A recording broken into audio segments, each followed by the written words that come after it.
नमस्कार, स्वागत है आपका ईटी नाउ स्वदेश में और मैं हूं आपके साथ पूजा त्रिपाठी। और हम आपको अगले आधे घंटे में बताएंगे सुबह सुबह की पहली रणनीति बाजार में क्या होनी चाहिए, ग्लोबल मार्केट से जो शुरुआती संकेत मिल रहे हैं वो कैसे हैं और खबरों वाले शेयर्स पर भी हमारा फोकस रहेगा। कल का बाजार हमने देखा था, एक रिलीफ रैली देखने को मिल रही थी और ग्लोबल बाजारों में भी हम देख रहे हैं कि एक रिकवरी का ही माहौल है। तो आज फोकस रहेगा कि क्या जो तेजी दिखी थी उस पर टिक पाता है बाजार, इस पर आज काफी फोकस रहेगा और आगे हम रणनीति के जरिए ये समझने की भी कोशिश करेंगे। चौतरफा खरीदारी का माहौल था कल के बाजार में, लेकिन इस वक्त सबसे पहले समझ लेते हैं कि ग्लोबल मार्केट से जो संकेत मिल रहे हैं वो किस तरीके से है। और प्रियंका जुड़ चुकी है हमारे साथ ये बताने के लिए। प्रियंका, गुड मॉर्निंग, बताइए आज संकेत कैसे दिख रहे हैं ग्लोबल मार्केट से।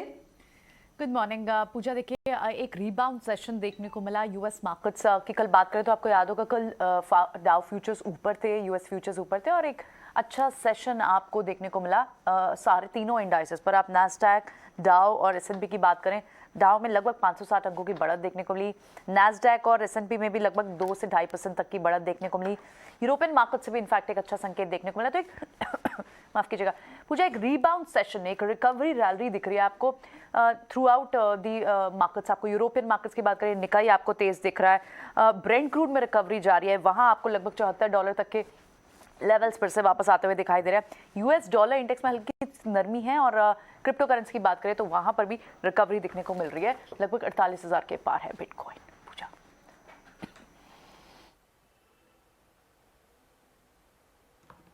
ओके, तो ये कुछ संकेत है जो ग्लोबल मार्केट से इस वक्त मिल रहे हैं। 3 दिनों की गिरावट जो हमें दिख रही थी अमेरिकी बाजारों में, अब वहां पर भी रिकवरी देखने को मिल रही है।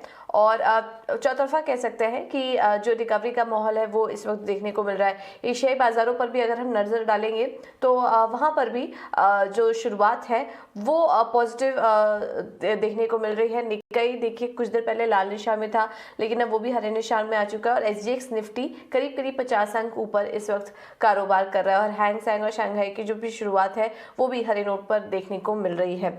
तो ये तो था ग्लोबल मार्केट से किस तरह के संकेत हैं। एक बार देख लेते हैं कि एफआईज और डीआईएस के आंकड़े क्या कह रहे हैं। अब ये लगातार 25वां दिन हो चुका है जब एफआईज कैश मार्केट में बिकवाली करके ही जा रहे हैं। और ये आंकड़ा देखिए, हम लगातार जो हम आपको बता रहे हैं एक बिकवाली का ही है, लेकिन उसके सामने अच्छी बात यह है कि डीआईआईज अभी पूरी तरीके से सपोर्ट कर रहे हैं। और कैश मार्केट में एक तरफ जहां पर लगातार एफआईएस की तरफ से जो बिकवाली का ट्रेंड है, डीआईएस का लगातार खरीदारी का ट्रेंड बरकरार है। तो 1405 करोड़ की खरीदारी जो है वो डीआईएस की तरफ से देखने को मिली है एफआईएस की बिकवाली के सामने। इंडेक्स फ्यूचर और इंडेक्स ऑप्शन, ये आंकड़ा देखिए, एफआईएस ने कल 3000 करोड़ के आसपास की खरीदारी की है इंडेक्स फ्यूचर में, और इंडेक्स ऑप्शन में करीब 2118 करोड़ की खरीदारी करके गए हैं एफआईएस। लेकिन कैश मार्केट में जो बिकवाली का ट्रेंड है वो अभी भी जारी है उनकी तरफ से। अब बात कर लेते हैं इन तमाम संकेतों को आज के लिए कैसे पढ़ना चाहिए और बाजार पर रणनीति क्या होनी चाहिए, ये भी समझ लेते हैं। और एलिगेयर ब्रोकिंग के अजीत मिश्रा जुड़ चुके हैं हमारे साथ। अजीत, गुड मॉर्निंग, बहुत बहुत शुक्रिया समय देने के लिए। कल की जो रिकवरी थी, क्या लगता है आपको वो आज बरकरार रहेगी, क्योंकि संकेत तो इस वक्त ठीक ठाक ही मिल रहे हैं। तो आज के लिए रणनीति क्या अपनाए निफ्टी और बैंक निफ्टी दोनों में ही? गुड मॉर्निंग पूजा। तो पूजा देखिए, कल की रिकवरी डेफिनेटली ठीक रही, कंसिडरिंग कि जिस तरीके से फर्स्ट हाफ में बॉयंसी देखी, अपटिक के साथ खुले, तेजी बरकरार रही, थोड़ा बहुत प्रॉफिट टेकिंग जरूरी ही सेकंड हाफ में। बट जब आज हमको ग्लोबल बाजारों से थोड़ा सा हेल्प मिल रहा है तो ये एक इम्पॉर्टेंट ट्रिगर होगा मेरे हिसाब से। और अगर हम 16,950 के ऊपर एक्सटेंड करते हैं, ओपन करते हैं, तो डेफिनेटली रिकवरी एक्सटेंड करेगी करीब 17,150 तक के लेवल तक।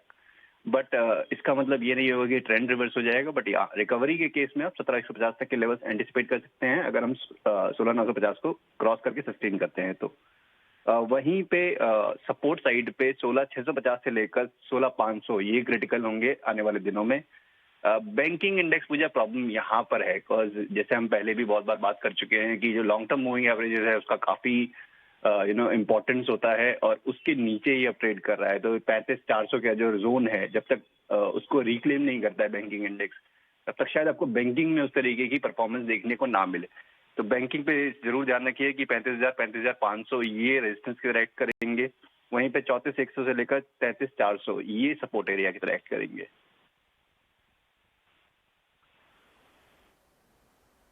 बिल्कुल। तो सपोर्ट और रेजिस्टेंस एरिया आपको बता दिया गया है, इस हिसाब से आप ट्रेड ले सकते हैं। बैंक निफ्टी में अभी भी कुछ कंसर्न देखने को मिल रहा है, इस पर आप नज़र रखिए। लेकिन जिस तरह से रिकवरी दिख रही है ग्लोबल बाजारों में, भारतीय बाजारों में भी आज वही एक्सपेक्ट करना चाहिए। अजीत, लेकिन आज स्टॉक स्पेसिफिक रणनीति आज के लिए क्या लेकर चले? देखिए मुझे जिस तरीके से ट्रेंड है, एक सेक्टर तो है जहाँ पे कि आप कंसिस्टेंसी देख रहे हैं, आप इरेस्पेक्टिव की मार्केट में जितनी वॉलिटिलिटी हो, आईटी काफी स्टेबल बना हुआ है। इनफैक्ट ये हर दिन के साथ हम देख रहे हैं कि अपटिक देखने को मिल रहे हैं अच्छे स्टॉक्स में। वहीं पे जो आईटी मेजर है एचसीएल टेक, कल इसमें एक फ्रेश ब्रेकआउट आया है, मेरे हिसाब से मोमेंटम कैरी करेगा और 1170 के स्टॉप लॉस के साथ 1290 तक के टारगेट्स के लिए आप इसको लॉन्ग के लिए देख सकते हैं। वहीं पे जैसे हमने बात की कि बैंकिंग में अभी भी कंसर्न्स हैं, तो थोड़ा बहुत प्रेशर यहाँ पे हाई लेवल पे देखने को मिल सकता है। तो एसबीआई में शॉर्ट जाने की राय होगी 407 के स्टॉप लॉस के साथ 420 के टारगेट्स के लिए।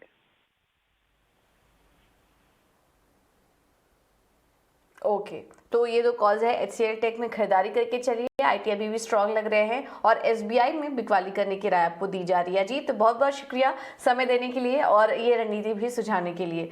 तो ट्रेडिंग कॉल्स हमने आपको बताई, लेकिन कुछ और कॉल्स हमें ट्रेडिंग के लिहाज से जो मिल रही हैं वो भी हम आपको बता देते हैं। निर्मल बांग ने भी एचसीएल टेक में खरीदारी करने की राय दी है, तो आईटी शेयरों पर जरूर नजर रखिए आप। जैसा कि अजीत जी बता रहे थे कि बाजार के उतार चढ़ाव के बीच ये एक सेक्टर है जो काफी अच्छा परफॉर्म कर रहा है। एचसीएल टेक यहाँ पे 1235 के लेवल्स के लिए निर्मल बांग की तरफ से खरीदारी करने की राय आ रही है। स्टॉप लॉस होगा 1180 का। और जो दूसरा कॉल है बॉम्बे डाइंग, यहाँ पर खरीदारी करने की राय दे रहे हैं। 102 का लक्ष्य होगा, स्टॉप लॉस होगा 92 का।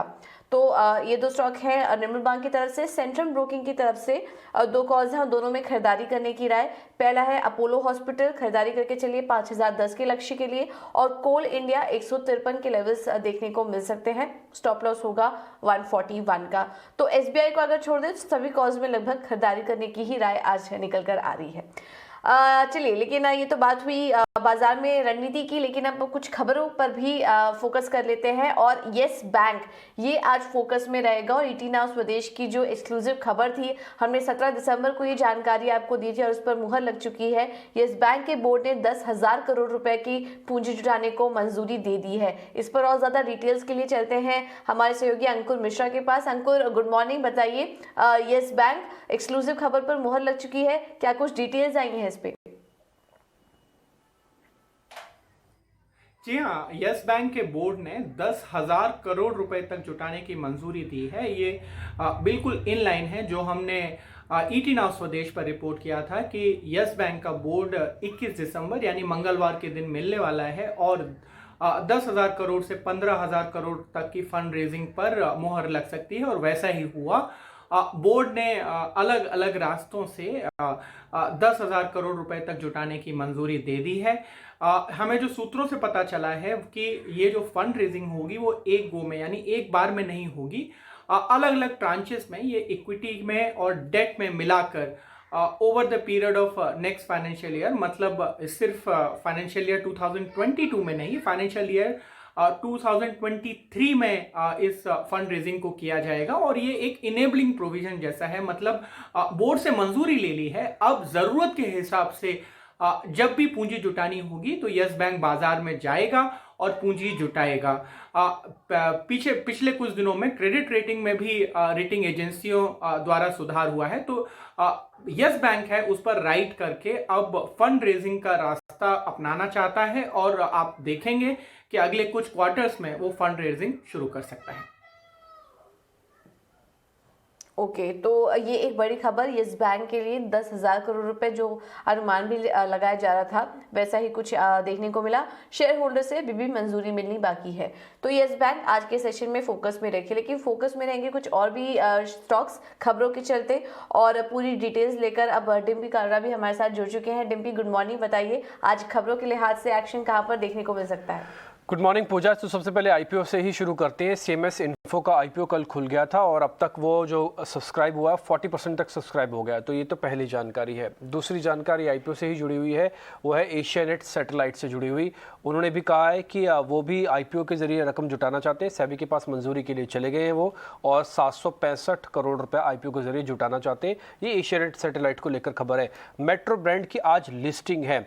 इसकी जो सब्सक्रिप्शन हुआ था, कुल सब्सक्रिप्शन हुआ था करीब करीब 4% का, और जिसमें रिटेल 1 गुना से ज़्यादा सब्सक्राइब हुआ था। तो आज देखते हैं किस तरह की लिस्टिंग इसकी होती है। और इसके अलावा खबरों वाले शेयर में एस्ट्राजेनेका पर भी आप ध्यान रख सकते हैं। उन्होंने कहा हम ओमिक्रॉन वेरिएंट के लिए वैक्सीन को डेवलप कर रहे हैं ऑक्सफोर्ड यूनिवर्सिटी के साथ मिलकर। तो एक इंटरेस्टिंग खबर है एस्ट्राजेनेका को लेकर, हो सकता है शायद कुछ पॉजिटिव व्यू पॉइंट मिले इसके अंदर। क्रेडिट एक्सेस ग्रामीण बैंक पे भी आप ध्यान रखें। मधुरा माइक्रो फाइनेंस में 2500 करोड़ रुपए का कंपनी निवेश करने वाली है, ये जानकारी उन्होंने दी है। इंडिया सीमेंट राधाकृष्ण दमानी इसमें हिस्सेदारी अपनी बढ़ा रहे हैं। हिस्सेदारी बढ़ाकर इन्होंने पहले 20.7 हुआ करती थी, अब ये बढ़ाकर 22.7 हो गए, यानी कि 2% की हिस्सेदारी इन्होंने बढ़ाई है इंडिया सीमेंट में, जो कि पॉजिटिव साइन है। और सीमेंट कंपनी सारी चल भी रही ठीक रही हैं। IRB इंफ्रा, कल इनके CFO हमारे साथ थे। अब खबर इसमें आई कि कंपनी की जो सब्सिडरी ने NHAI के साथ एक करार किया है। तमिलनाडु में रोड प्रोजेक्ट के लिए एक करार है। कल ही CFO बता रहे थे कि कुछ करीब 15,000 करोड़ रुपए के ऐसे ऑर्डर्स हैं जो उनको भी और भी मिलने हैं, तो उसमें से एक कड़ी ये भी हो सकती है। बाल फार्मा, इस पे भी एक खबर आई है कि इकरा ने इनकी रेटिंग आउटलुक स्टेबल था पहले, उसको बढ़ाकर पॉजिटिव कर दिया। ये पॉजिटिव खबर है बाल फार्मा के लिए। मॉयल, इस पे भी एक खबर है, शेयर धारकों ने करीब 3.5 करोड़ शेयर बायबैक को मंजूरी दे दी है। ये शेयर धारकों से भी पूछा जाता है कि हम बायबैक करें ना करें, और जो भाव है वो है 205 रुपये।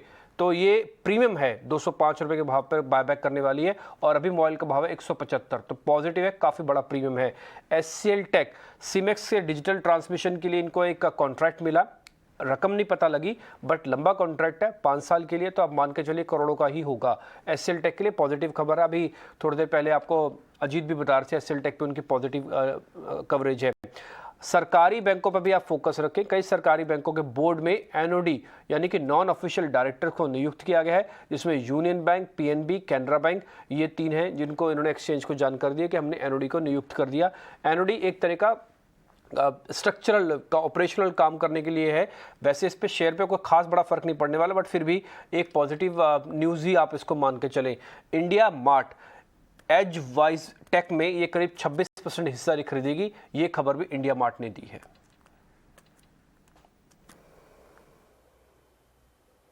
बिल्कुल, तो ये सारी खबरें हैं जिन पर कि आज हमारी नज़र रहेगी आज के कारोबारी सत्र में। बहुत बहुत शुक्रिया रिम्पी, ये सारी डिटेल्स शेयर करने के लिए। तो IPO मार्केट में भी काफ़ी अच्छा एक्शन है। मेट्रो ब्रांड की लिस्टिंग भी होने वाली है, आज उस पर भी हमारी नज़र रहेगी, लेकिन कमज़ोर लिस्टिंग की संभावना जताई जा रही है। और कुछ IPO भी हैं जो कि इस वक्त चालू हैं, तो उस पर भी हम नज़र रखेंगे।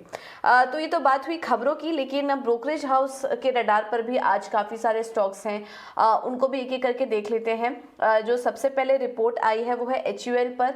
सिटी ने रिपोर्ट जारी की है, खरीदारी की राय अपनी बरकरार रख रहे हैं और लक्ष्य जो देख रहे हैं 3065 रुपए प्रति शेयर का ये लक्ष्य देख रहे हैं HUL पर।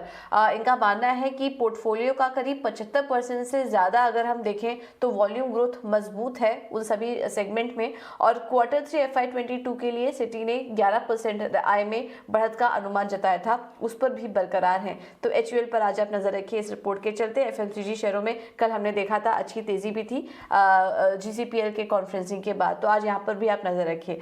पेटीएम पर मॉर्गन स्टैनली की रिपोर्ट आई है और कवरेज शुरू की है ओवरवेट की रेटिंग के साथ। लक्ष्य 1875 रुपए प्रति शेयर का देख रहे हैं और इनका मानना है कि रिस्क रिवॉर्ड भी इन स्तरों पर काफी आकर्षक दिखाई दे रहा है, तो पेटीएम पर आप नजर रखिए। और आखिर में एक डोमेस्टिक रिपोर्ट आई है एमके की ग्रेविटा पर, और ग्रेविटा पर भी कवरेज शुरू की है 380 रुपये प्रति शेयर के लक्ष्य के साथ। ओवरसीज कारोबार मुनाफे में है कंपनी के, और रिसाइकलिंग के क्षेत्र में, रिसाइकलिंग कारोबार में इनका मानना है कि कंपनी एक बड़ी प्लेयर के तौर पर सामने आ सकती है, उसकी तैयारी चल रही है। तो ग्रेविटा पर भी आज आप नजर रखिए 380 के लेवल्स के लिए यहाँ पर कवरेज शुरू की गई है। तो ये कुछ ब्रोकरेज हाउस की रिपोर्ट्स हैं जहाँ पर कि आज हमारी नजर होगी। अब बात हुई इक्विटी मार्केट की, हमने आपको पूरी रणनीति और खबरें बता दी हैं, लेकिन कमोडिटी मार्केट में आज किस तरह का एक्शन एक्सपेक्टेड है ये भी समझ लेते हैं। चॉइस ब्रोकिंग के सचिन गुप्ता हमारे साथ जुड़ चुके हैं। सचिन गुड मॉर्निंग, बहुत बहुत शुक्रिया समय देने के लिए। आज कमोडिटी मार्केट में ट्रेड कहाँ करना चाहिए? हाँ, गुड मॉर्निंग पूजा जी। देखिए, अगर कमोडिटी मार्केट की बात करें तो अच्छा खासा एक्शन कल के ट्रेडिंग सेशन में हमने बुलियन में और बेस मेटल्स में आता हुआ देखा है। इवन एनर्जी सेक्टर्स के अंदर भी एक अच्छा खासा अपवर्ड मोमेंटम था। तो ओवरऑल कमोडिटी कल के ट्रेडिंग सेशन में अच्छा परफॉर्म करती हुई नजर आई। बट आज के ट्रेडिंग सेशन की अगर हम बात करें तो आज स्पेसिफिकली बुलियन से अगर हम बात करें तो सिल्वर के अंदर जो है एक एक्शन अच्छा एक्सपेक्टेड है। करीब 61,700 के आसपास के रेंज में अगर सिल्वर मिलता है तो वहां से बाय पोजीशन इनिशिएट कर सकते हैं। डाउन साइड में 61,300 का एक स्टॉप लॉस रहेगा। हायर साइड टारगेट हमें 62,500 62,800 तक के लिए एक्सपेक्टेड है। वहीं अगर हम बात करें बेस मेटल से तो बेस मेटल्स के अंदर कल जिंक के अंदर एक अच्छा अपसाइड मोमेंटम देखने को मिला है। करीब 2 से 2.5% की तेजी के साथ में जिंक जो है फाइनली 280 281 का जो हार्डल था उसको ब्रेक करके हायर साइड में सस्टेन करता हुआ दिखा है। तो हमें लगता है जिंक के अंदर आज जो है वो अपसाइड मोमेंटम और कंटिन्यू हो सकता है। जिंक में 285 के आसपास से बाय पोजीशन इनिशिएट कर सकते हैं। 283.50 का एक स्टॉप लॉस रखना होगा। हायर साइड टारगेट 288 289 तक की लाइन एक्सपेक्टेड है।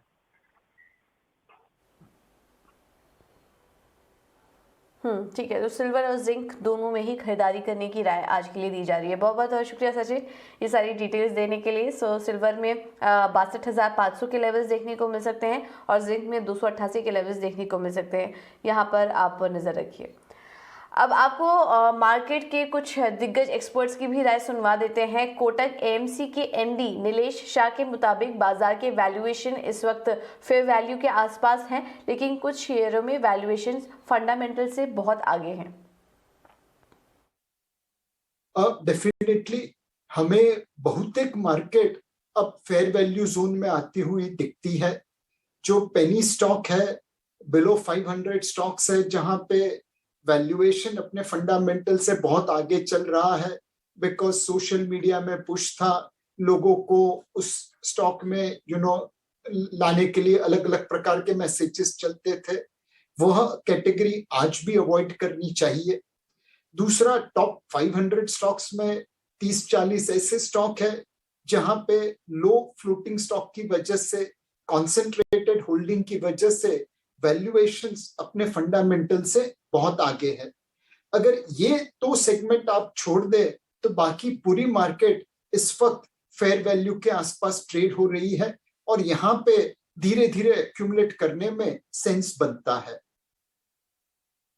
जो नए इन्वेस्टर्स आए हैं मार्च 2020 के बाद वाले, उन्होंने काफी पैसा बनाया है जब मार्केट बहुत सस्ता था और उन्होंने जोर से खरीदारी की। कई निवेशक ऐसे भी होंगे जिन्होंने उस सक्सेस के ऊपर फिर डे ट्रेडिंग लिवरेज पोजीशन बनाना चालू किया होगा। मेरी निवेशकों से यही रिक्वेस्ट रहेगी कि ट्रेडिंग और इन्वेस्टमेंट दो अलग अलग चीज है।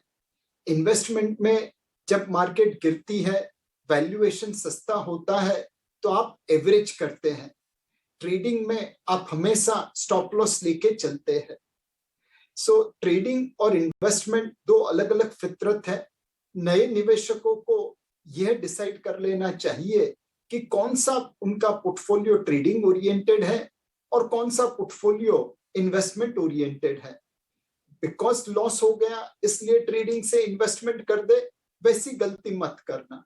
दोनों अलग अलग तरीके से यूज किए जाते हैं, निवेश किए जाते हैं और उनको आप सही तरीके से चलाना।